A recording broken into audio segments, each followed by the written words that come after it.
Привет всем! Вы на канале у Татьяны Инфо, дорогие зрители и подписчики моего канала.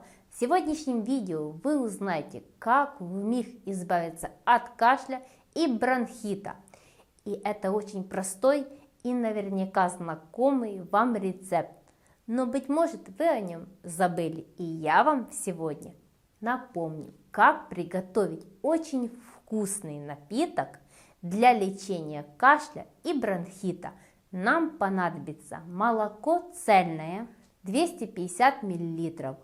Также нам понадобится 1 чайная ложечка сливочного натурального масла, 1 чайная ложка цветочного жидкого меда и пол чайной ложки соды.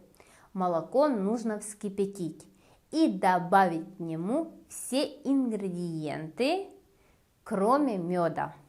Все мы смешиваем, ждем, пока данный напиток чуть-чуть остынет. И только после того, как напиток слегка остыл, добавляем мед и даем больному. Больной должен выпить его за раз. В день нужно выпить минимум 3 стакана. В течение 3 дней вы заметите улучшение.